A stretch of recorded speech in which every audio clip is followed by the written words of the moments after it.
That voice right there, man. That voice now, at that time when he said that, had a certain degree of value, Mike Muse. Since he said that, that degree of value has gone 10x. And it's not even a monetary thing. When you're able, through your craft, to impact people spiritually and land on their heart, you can't put a value to that. And that's what this man has effectively done for years. I've been to the parties before y'all knew who he was. You know what I mean? I was at those parties, whatever event that he was hosting, whether it was the MTV Video Music Awards. I was at those parties, those Grammy Party Awards. I was at those parties, the inauguration of Barack Obama. I was at those parties. I've seen this man's growth, and it did me proud to see him actually create a platform. And I say this with most authenticity and sincerity, that has served as medicine for a lot of people, for the onlookers who ever get to witness Pastor Mike, just on a screen at first, on an even small screen, on your phones, and then to watch it on TV. But now you can watch it in person. This man has been a doctor to us, and not only to us, but to some of those artists that have been able to perform. Some of those artists were sitting on the sideline. Why being overlooked, not being recognized for songs that they created that we party to every single day, that have been the soundtrack of our lives, but we weren't investing in those particular artists. A lot of those artists who made those big songs don't always have it good in real life because of whatever deals they may have cut. Right. But because of this man creating this platform, there's been a lot of artists that we hadn't heard from for a long time that are now touring because of him. That are now making a living because of him, and they're now being recognized properly because of him. And to me, I say, man, your legacy is cemented in this game, brother. You've done a lot of excellent work, and the work continues as we celebrate the one and only DJ Cassidy is hanging out with us today in Greensboro, North Carolina. Friday, February 9th in Houston, Texas. Saturday, February 9th, the one and only DJ Cassidy's Pastor Mike is coming to you, and he's here with us right now. DJ Cassidy is in the flesh, y'all. Good morning. Sway, first of all, thank you once again for having me. You have been a tremendous friend and supporter over the years. Before that mind-boggling introduction, a little clip of an interview played that brought me back, I believe 10 years. I think we did that interview in person in 2013 when I first produced and released my own music. And certainly so much has happened over the past 10 years, but your introduction alone has made me somewhat speechless, and I'm usually a man of many words. But I mean this when I say it with my utmost sincerity and appreciation. I'm somewhat blown away by your introduction. I think first and foremost, I don't deserve the word legendary to be anywhere near my name, but I'm extremely grateful that someone of your stature in hip-hop and R&B culture would even think to utter that word next to my name. I hold legends on the highest pedestal, and so much of my career and life has been dedicated towards the celebration of legends, towards the celebration of my musical heroes.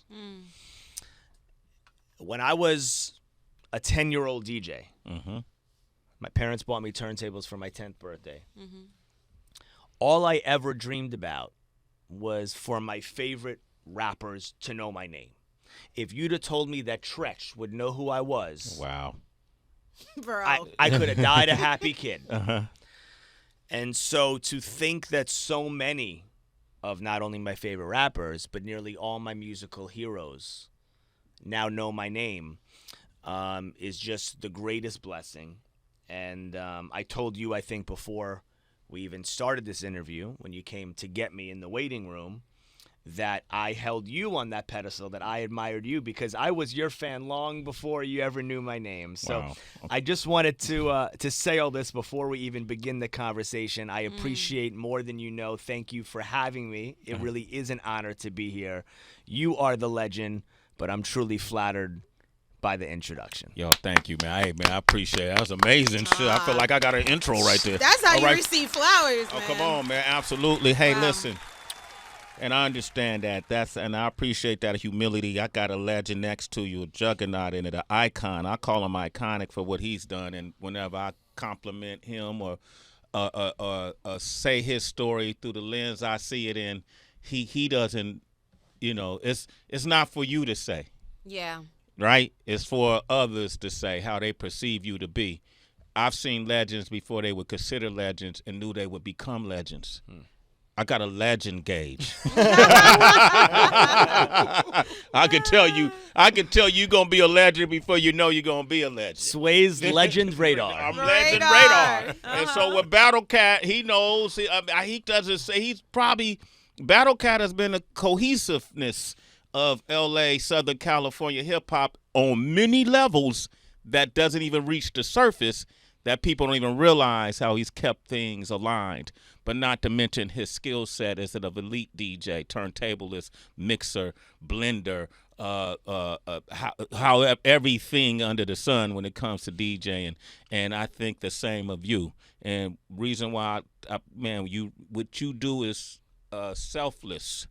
You reached out to so many legends and gave Brownstone, who's reaching out to Brownstone right now, right? After 7, who is reaching out to them?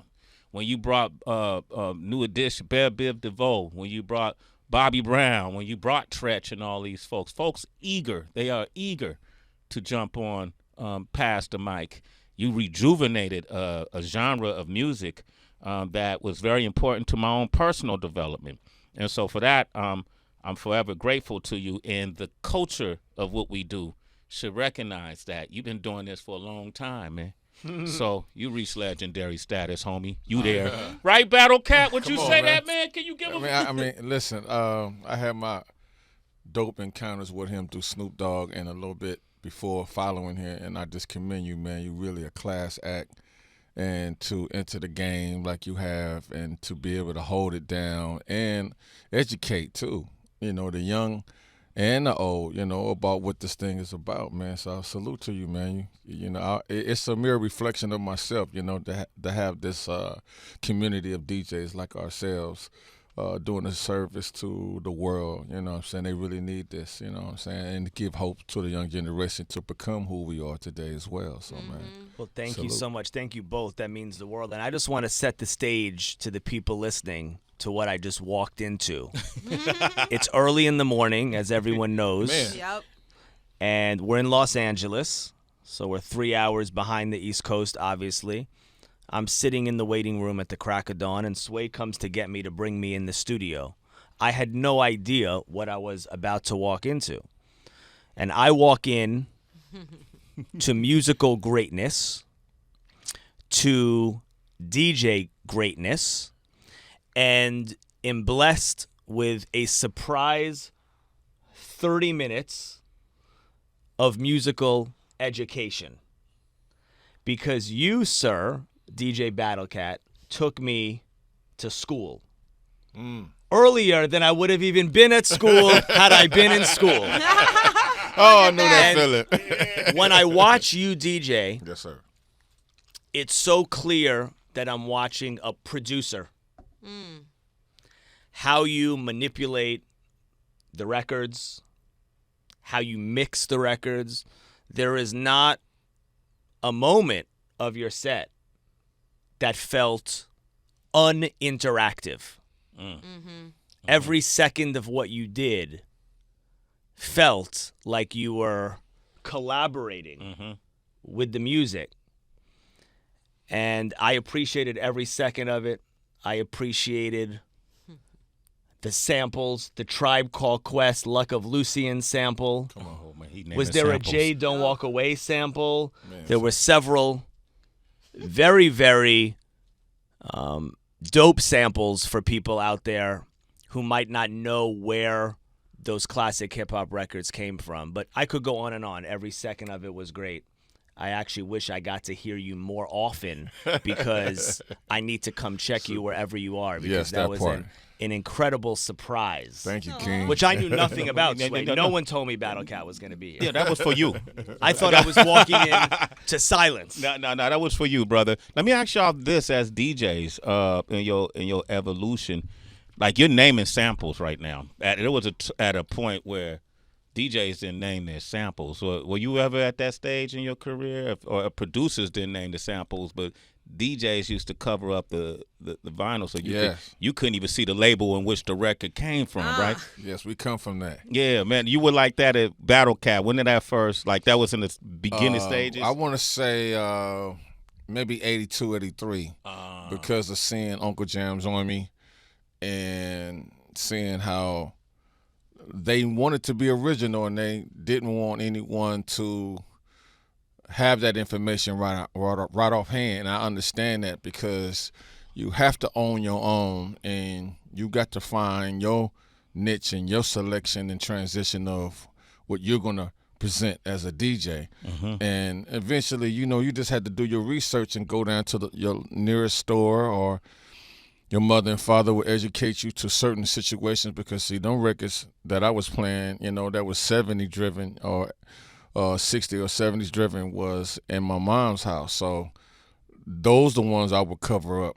Okay. The other ones, it was obvious. They could go get themselves, but them classics I would cover and make them go do the research. And it paid off doing so until everyone start really educating themselves and tuning in. Then that felt good because they earned their position to have a conversation with me about the classics and the history, meaning the musicians, the record companies, because we was into the fundamentals of reading the credit, which they don't do now. And that, and that's crazy to me that they don't, and then they put their own spin on who they think did what, or who played what, or what that was, So to get back to that, I'm glad you mentioned that. It's so dope.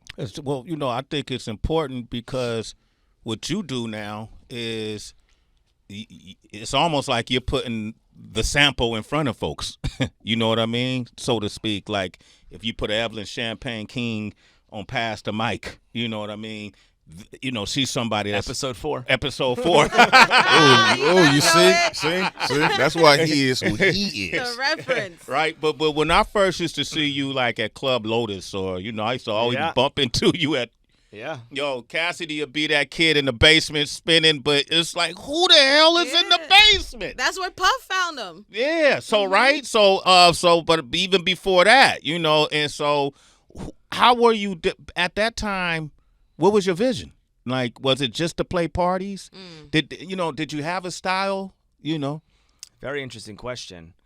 The vision developed, obviously, over the years. As a young kid, age, say, 10 to 18. All right. I just wanted to DJ in front of people, literally, in front of people. Yeah. I wanted to get out of my bedroom and DJ for people. And it started DJing through school parties, school talent shows, school homecoming parties, and then kids would throw little parties. And I somehow worked my way into the New York City nightlife world, and that's when Chapter 2 really started. And I felt like, to some extent, I had arrived because I was DJing for people who were older than me. And at that point, I felt like, okay, now I'm out of my inner circle of kids. And, very early on, I was a very close-minded hip-hop kid. At first, hip-hop made me very close-minded. I thought that to fully embrace hip-hop, you had to hate everything else. Little did I know that was the complete opposite of what hip-hop was. And I learned that through idolizing Grandmaster Flash and Kool Herc and Africa Bambaataa. And what I learned about them as a kid was that they weren't playing hip-hop because there was no hip-hop. Yeah. They were creating hip-hop by playing all kinds of music. And when that dawned on me, it completely changed my outlook Yes. on what I did. And I grew to be a kid who wanted to play all music for all people all over the world. That became my motto. So I went from being a very closed-minded DJ to a DJ who wanted to learn everything. So now I would go to the vintage record stores on the weekends and read every album cover and read all the liner notes. And I quickly learned that music, but particularly R&B music of the 1970s and 80s, was very incestuous in the way that everyone worked with each other. And so one name always led to the next. And I began to understand who was who and really learn about the music that laid the foundation for hip-hop.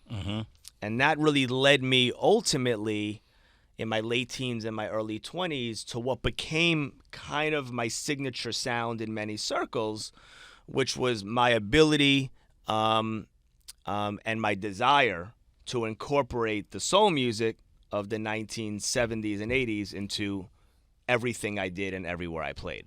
This DJ Cassidy and DJ Battlecat here, two legends. I saw Rick Rubin, a clip of a Rick Rubin interview, and I'm paraphrasing, and salute to Rick Rubin, where he talked about when we're making music, the audience is the last person. I just saw that clip. You saw that clip, right? Yeah, that's deep. He said the audience is the last person to matter, right, when you're making music. But with DJing, it feels like it's the total opposite, or is it Right. not? Well, I think it's a negotiation. Okay. And I'm That's and, a good answer. Come on, right there. man. God damn. and I'm Come on. curious to hear what Battlecat thinks. Okay. I have always believed that to be the greatest challenge for a DJ, to negotiate the desires of the audience and their own personal taste. And if you're able to find that perfect sweet spot in a way that highlights your own signature sound and identity, then you've nailed it. And I don't think anyone ever nails it. I think it's a constant journey to get there. And that's what makes it interesting. I've always wanted to please the people. I've always wanted to rock the party. I've always believed that to be my job. And if I was able to do that in a way that also gave me goosebumps, Yeah. then I succeeded. And if I was able to do that in a way that formed a signature sound, then I succeeded. And I think that's really the journey of being a great DJ. What are your thoughts, Battlecat? Man, he almost said everything that needed to be said, you know. I don't want to put the 2 on the 10, but I agree, and it's a marriage for sure. You talking about different walks of life. They come to relieve themselves from a place of challenging things in life, and they want to hear something that reflects and motivates them to go forward in life, or maybe, resonate where they at. And so reading the crowd is a must, and having your ears to the streets and what's going on in the world. It's amazing how these records are made, and you're able to arrange and make your playlist and say, you know what, I want them to feel like they're in a special place. And like Dr. Dre will always tell me, Cat, it needs to feel like an experience. And so I make sure that any time that I touch the turntables that I do just that. And like I said, one sound, one voice. And I learned so much from the founders in my backyard that are the Cool Hertz, the Grandmaster Flash, or the African Bambatas of the West Coast. That would be Roger Clayton, rest in peace, Uncle Jam Zoimi. That would be K-Day, there would be KJLH, Frankie Ross and them. It would be Egyptian Lover. Egyptian Lover, of course, Bobcat. That's why I say Egypt. I mean, you know, I can't just say them individual because Uncle Jam Army covers them all. Because otherwise they'll get at you. Yeah, they'll be at me real tough. Okay. And then we had the World Class Wrecking Crew. We had Chris the Glove. And DJ Reg really is my Grandmaster Flash first for me. Because in 1979, that was my bug, itch, and thing that where I fell in love with hip hop and the art of DJing. I incorporated with me being the musician and the producer. So it's another thing too, because the DJ game almost in a sense faded the musicians out the mix, and I seen that happen. And so me, it was a thing to connect them both because I'm a musician first. So I would have opportunities to play my drums along with my DJ setup, which was unique for me. And this is what Cassidy's talking about. He experienced production and musicianship as a DJ, and that's where I come from. I want to embody it all to show everyone that we belong together. There's no segregated mind state to this thing called entertainment and music. You know, you must show the appreciation and the foundation of where this thing come from. Well, Dr. Dre, in your opinion, like when I think of DJs,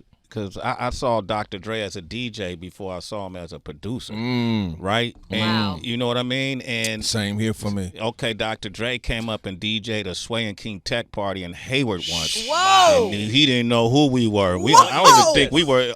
What year? Yeah. This might have been 88, 89, 88. Yeah, That's crazy. Yeah, this is before we even got on radio. You Right? too different, Yeah, homie. come on, Tracy, that's why when they talk See? about me, I Let's tell talk them I about it. think you should be quiet. See? All right. There's always more pages More to the story. pages to the story, but Yeah, wow. that and you both are DJs, producers, and done music, and we see Khaled and his success, and Yes. different people Yes. who went from DJing to producing, but it ain't always easy. No. Dre not included, but who do you think some of the people who've done it well made that collision happen? Bobcat. Bobcat. Went to school with him, so to see him for years DJ, and at the age of 15, 16 years old, it was crazy because these guys was maybe 5 years older than him when he joined Uncle Jam Army. But to see him transition into a musician and stand firm behind LL Cool J just blew my mind. Wow. Because that still happened at a young age, thanks to his big brothers, LA Posse, that's Muffler, DJ Pool, and Big Dad, you know what I'm saying, LA Posse. Them three kidnapped Bobcat early on and took him to New York, and it was a life changer to see him come back and be both and be great at them both. So, Yeah. What about you, Cassidy? Well, so many DJs in the golden era of hip hop were producers and were star producers. DJ Premier, yeah, come on. Pete Rock, Come on. DJ Jazzy Jeff. Oh my God! Yeah, I mean, see? their names were first in the group. Yeah. Yeah, and then you know, I'm glad you said that because you triggered the rest of my homies. Chris the Glove, another one. You know, to start with Ice-T, but then to watch him go from Ice-T to Death Row and be a part of that. You know, Gin and Juice. What's my name? You know, Wow. you know, that's Chris the Glove and Dre. You know, so Dre as well. I would say DJ Quick, but we didn't see a lot of DJ from Quick. But I met him. I battled him the first time I met DJ Quick. So On the that, turntables? Yeah, we met. That's how we met. That's how y'all met. What? Yeah, What was he- the battle? What? What? I mean, well, who named us Battle? You had to see that answer. You couldn't hear that answer. I don't know where this footage goes, but you had to see the You had answer. to see it, and it was crazy because his setup was two 12s and a Gemini mixer on top of an ironing board. Oh. So we talking On about an real ironing LA board. B-boy Yeah. look and culture, you know, in the kitchen with a 6-track, a Casio keyboard and SB 1200 and a stack of records. That's how I met Quick. Wow. With the burgundy trim sweatsuit he was wearing, he always mentioning tonight. Yeah, so, just humble beginnings of stuff like that. Yeah, you beat Quick in the battle. I mean, and we end up becoming best friends, and we exchanged sounds, and some of my sounds ended up in his hits records like Tonight and Warren G, Bitch Better Have My Money. That was Battlecat drum. Signature and sounds. I would just say sounds, but their instrumentation took it to another level, which I wouldn't imagine at that time, being a young man. You know, it was just crazy, man. Wow. Just LA got a rich history, and it's gonna be told in a unique way, especially through Battlecat's docu-series. So those are things to come. Hey man, I know. Go ahead. The LA hip hop history in this room, sitting between the two of you is hear so me. deep. I'm a little overwhelmed. Yeah. You need a life jacket for it, for sure. He fit in, don't he? Yeah, he right there. Crazy. And I'm from the Bay, but King Tech and I came to L.A. and started working on the beat back in, I want to say, 93. So, and we still have our home, and we haven't left since. So, but 93 in L.A. received us well, you know, and at that time, Julio G and Eazy-E had Ruthless Radio. Yep. Mike Nardone, King M's had their Friday night show. Adrian, help me out. Who else had shows? Come on, Adrian. Come on, man. Baker Boys. Baker Boys, me. Nick and E, you know. Let's go Michael Mixon Moore. Oh, Michael rest in Mixon Moore, peace. rest in power. It's so DJ Ralph M. come Ralph on, Film. that's the whole KD Mix Master. That's my crew. Julio G, K-Day, you know, Tony G, Jammin' James, Chalk, Mr. Chalk, and C minus. Ralph M, Beat Junkies. Romeo. Yo, this is what I walked into. So I'm not just saying this. Look, the whole KD crew. I'm from New York City. So to be sitting here between two California hip hop legends, whose history goes so deep in the culture, feels kind of like a mind-boggling experience. Yeah. this oh, morning. that's beautiful. That's Yeah. beautiful. Y'all jump in and don't be just look like, you know. What you talking Yeah, about? like y'all spectating. Anyways, this has been an incredibly bomb conversation, sincerely. Like, Cassidy, the way you said walking in and seeing Battlecat was like going to school, and class is in session yet again with y'all two sharing Thank these you, mics. ladies and gentlemen. I wanted your POV. So yesterday we had Hit Boy and his father, Big Hit, right? And Hit Boy, who, God bless him, such an Big shout incredible out. talent. Yup, Grammy nomination for Producer of the Come Year. on, man. He had mentioned how right now something that irks him a bit is when he looks at a song and there's many, many producers on it, right? He was talking about a time where you knew that Timbaland was the producer behind some tremendous records and he owned an era, or like Pharrell owned an era, and that's what he wants for himself. Do you guys share that sentiment, or do you feel like the spirit of collaboration, even if it is hyper collaboration in a sense, is better for hip hop? You know, I think if we get back to that, I think an artist will have a chance to have a distinctive sound. That's another thing. You know when you pull from these different musicians and producers, there's got to be something special. And people who I know who have done that, and it might sound like I'm, pushing them out there, but between Dre and Quincy Jones, they did that ultimately successful, grabbing other musicians and other producers to make a record go. Quincy showed us how to do that, and if you want to go back, just go back and look at certain albums or projects that he produced, and you'll see that, if he got Ray Parker Jr., who was a musician, or if he went and got the Brothers Johnson or Stevie Wonder, it's just amazing how Quincy did that. They was successful in their own right, but I love how he grabbed them to make it happen. Like even the Michael Jackson first album, Off the Wall. Off the Wall, yeah. If you look back and you look at the credit, it'll blow your mind and see all of the successful artists, musicians, writers, producers that he handpicked to make go. But everyone was successful in their own right. That made sense when you can bring them like that. But for artists to have a chance, I feel you 1,000. Wow. What I think the homie Hit Boy did, he did bring certain select selective producers and writers and musicians to make it go. But it was still the top hat of him being the producer and being responsible to make it cohesive. And that, I think that's the key. But if we had to go back, I would love to do so, you know, because when you had a Marley Marl, you knew Marley Marl co-handedly just successfully, thoroughly created a sound that where you knew that was cold chilling. Yeah. Or same way with Death Row. Yeah. Or same way with Ruthless. Or It's only two producers. It's Dre and Yella. Yella. But same way with Cash Money early on. Man, Right. Manny Fresh. Manny That's Fresh. on that one name. Yeah. And it's amazing how diverse he was in his production. Yeah. The same way with me doing Domino's album. That's me, 9 out of 10. Here we go. Here You we feel go. me? Yeah, Sweet come on. potato pie. potato pie, You all feel me? You knew that, and I think that's so important that we get back to that period. One producer, one sound, one voice. I love that. You want to? It's what made Pete Rock and DJ Premier and so many of these artists great. That sound, like you Yes. knew a Premier beat, you knew a KG beat. Yeah. From Naughty Oh, By my when it goodness. dropped. Oh, you my gotta gosh, yeah. you gotta salute these producers. To y'all's point, thank you So- for and- that note. And let me throw an Ant Banks beat. Ooh, you come know an on. Ant Banks beat. Even from the recently on I'm trying to say who project it was. I couldn't believe. I said the big homie still got. I'm 55, so he got to be maybe 56 or 57.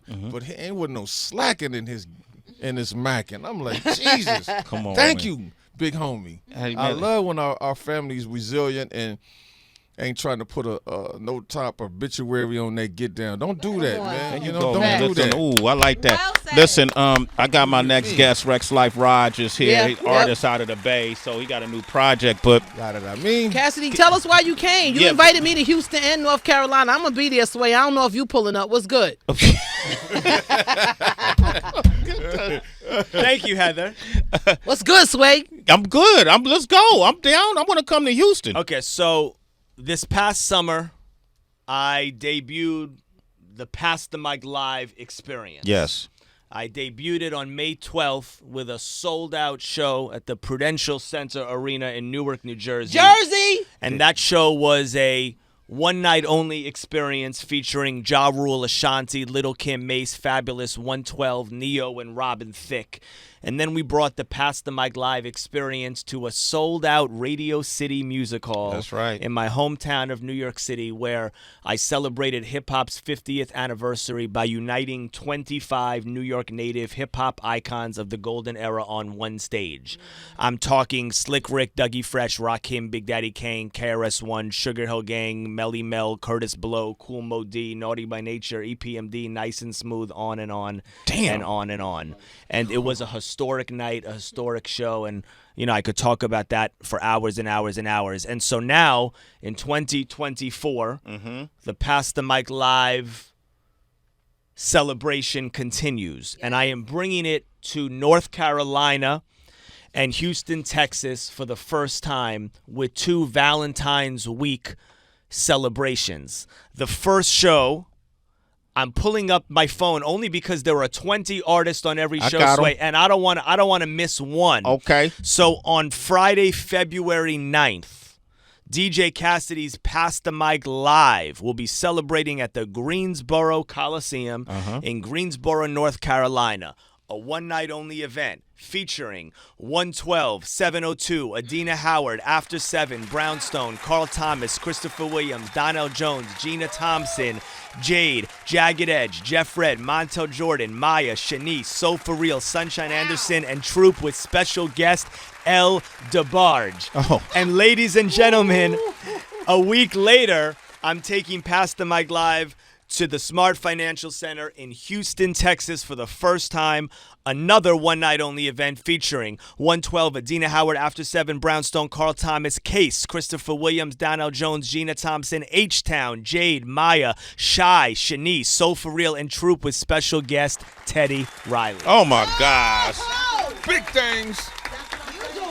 And you were all invited, and I hope to see you all there. Heather, you told me you're coming. I'm coming. You know, Sway, if you want to be my +1, you good. Sway, book a flight. I would love to have you there. We should be broadcasting from You down want there, Sway. Battlecat to come? Battlecat, book a flight. I would love to have you there. These two shows, Crazy. needless to say, are going to be historic. These 20 R&B artists have never shared one stage. Dope. And this is a once-in-a-lifetime show. And I have some very, very, very special things in store. And I urge everyone to get their tickets now. Tickets just went on sale for the Greensboro show. Go to Ticketmaster. For the Houston show, go to smartfinancialcenter.net. And all I can say is that the Prudential Center show and Radio City shows this summer sold out very fast. It was incredible. Okay, so first of all, shout out to DJ Cassidy. This is huge. I'm coming to Houston. I don't want to be Heather's +1. I have to have my own ticket. Whatever you need, Sway. Okay. All right. Heather, whatever you need. Okay. Mike Muse, whatever you need. All right. Battlecat, whatever you need. Tracy, whatever you need. We all get whatever we need. All right, man. Well, listen, man, I wanted to have this moment with you and Battlecat. And as Battlecat said, rightfully so, you're one of us. You know, you don't have to say it, but we recognize you for what you contribute. You're a contributor. You're not just a customer feeding off the culture, and you're helping people, bro. You're healing people. Your platform healed people during the COVID. Watching what you were able to put together was so magnificent. All those different artists from the soundtrack of our lives, and you're giving them life. So salute to you, DJ Cassidy. Y'all follow him at DJ Cassidy. Thank you, brother. I appreciate you. Battlecat. Come on, man. You still hanging out? I'm still hanging out, man. We got a cipher. Maybe you get on the turntable for Let's go. Oh, Let's Sam, go. give it up for DJ Battlecat. Thank you for doing that guest mix for us. Yes. Hey, I'm honored to have you. I mean, listen, you got up early, man, so I appreciate that, and you always do. Sway, I want to thank you one more time. Yes. Thank you for those kind words. You gave me goosebumps just now. I mean that. And, again, you make me speechless every time you speak about Pass the Mic. And I truly appreciate you. And it's an honor to sit between you. Wow. As I said, not only Cali legends, but hip-hop legends. And I'm extremely humbled and honored to sit with you guys and talk about the music and talk about the culture. So thank you both for having me. And thank you, Heather, a long time supporter and friend, for inviting me here today and always being there through the years. My man, DJ Cassidy, DJ Battlecat, Rex Life Raj is up next. Sway in the Morning, Shade 45, Heather B, Tracy G, Mike Muse, Kalani. We all are here. Even Adrian Miller is here. John Matthews here. Tone on the board. Turn that up, Tone. Come on, man.